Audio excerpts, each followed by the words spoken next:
เดี๋ยวนี้อันมาแต่บ้านได้ดิ ทาแสงจันทร์ ฮะ ทาแสงจันทร์ บ้านท่าแสงจันทร์ โดย โอ้แม่นี่ก็มาแต่บ้านท่าแสงจันทร์คือกันบ่เพื่อนซ่านเป็นจังไหนนี่ก็บ้านเดียวกันบ่ เลือดสั้นมีพลังเลย บ้านท่าแสงจันทร์นี่เพื่อนบ่ยังจักหลัง บ่ยัง โอ้ เสียชีวิตประมาณ36 คน เสียชีวิต26 คนตอนนี้เห็นพวกบ่ทันเสียชีวิตนี่ฮะกันเห็นเบิดแหละเนาะ แต่ว่ายังจะวางปากส่วนเห็นก็เห็นปากส่วนเห็นก็บ่เห็น แต่ว่ามีสัญญาณดีว่ายังหล่อชีวิตอยู่แม่นบ่โอเคบัดนี้ต้องการยังบัดนี้หลังจากอันนั้นอพยพหลังจากสภาพมันกลับคืนปกติแล้วหั่นนะต้องการยังตื่มบ่ให้ช่วยยังตื่มบ่ โอ้ยเป็นศาสตร์เป็นอันนี้และเป็นเลือดเป็นศาสตร์แหละ โดยเป็นเลือดเป็ ทั้ น ง ศาสตร์ ทั้ง นะ ทั้งเป็นเพื่อนเป็นซ่านนี่เนาะหน่วยงานหน่อยๆเฮานี่ก็สิซอยเรือบ่ได้แต่ว่าทางภาครัฐเฮาหรือว่าทางเจ้าของโครงการเขาก็สิสามารถซอยเฮาได้เนาะแต่ว่าเรื่องอุปกรณ์การเฮือนนี่เฮาสามารถซอยได้เนาะเป็นศาสตร์เป็นมอนมุงเนาะเป็นมอนเป็นแล้วมีแต่พักรัดเอาไปทางใดก็ไปทางนั้นแหละซื้อลำเปิ้น แต่ กิน ว่า ลำเปิ้นจังซี่แหละ แต่ว่ายังสิกลับคืนบ้านเฮือนอยู่ที่ โอ้ยให้กลับอยู่บ่ได้แล้วบ้านเมืองเฮือนศาสตร์บ่มีบนอยู่ นั่น เลือด ดิน แต่ ท่วมมันประมาณ10 เมตรนี่ดิน ฮะดินท่วมเฮือนประมาณ10 เมตร จ้ะอยู่บ่ได้ สูงประมาณ10 เมตรเลยความสูงเป็นผู้สูง มันเป็นหาดทรายเลยเป็น โอ้ หาดพวก แต่ว่าเฮือนบ่ได้ตักลง อยู่บ่ได้ แตกขาดเลย การเซ่มันบ่ได้ลักมันตื้นๆมันเซ่มันเป็นหาดไปเลยนะอันนั้นกลางบ้าน อืม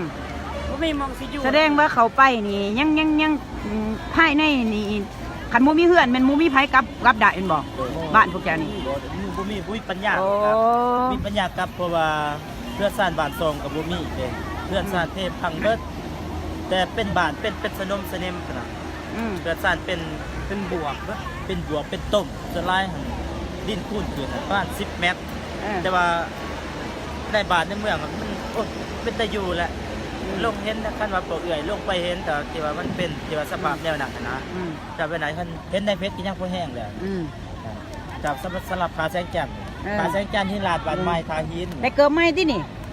เกือบเก่า โอ้เกิบเก่าเหรอ เกือบแต่ว่าบ้านแต่ผมก็ซื้อเอาได้นี่ โอ้ ซื้อเอาอยู่บ้านบก อ้าวยังใครเนี่ยยังทันมีเงินซื้อเกิบอยู่ เออ โอ้สมเสยแล้วมีสติเห็นบอกระวัง ขอยืมอายยืมนอกเท่านั้นแหละยืมบางคนไปแต่ส่งค่าขี้เสือค่าขี้ พวกพวกน้อง บ่มี แต่ว่าครอบครัวบ่เป็นหยังติ โดยครอบครัวปลอด โอ้ ภัย ดี แต่ว่ามีแต่สายญาติพี่น้อง จังไดก็อย่าบ่ถิ่มกันดอก โดย จังไดถึงสิเข้าไปถึงสิได้เฮือนหันถึงสิสาถึงสิไหวหันได้แน่นอน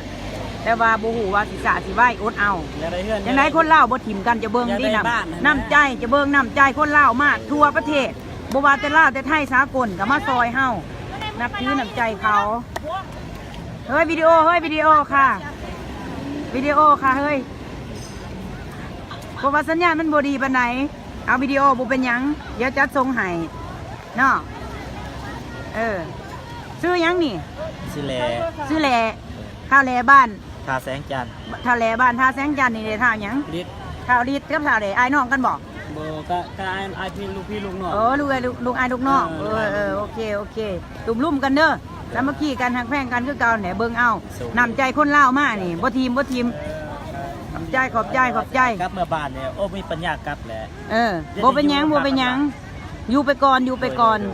เพิ่นสิช่วยให้เฮามีเฮือนให้เฮาได้กลับคืนเฮือนเฮาบ่ต้องเป็นห่วง จ้ะ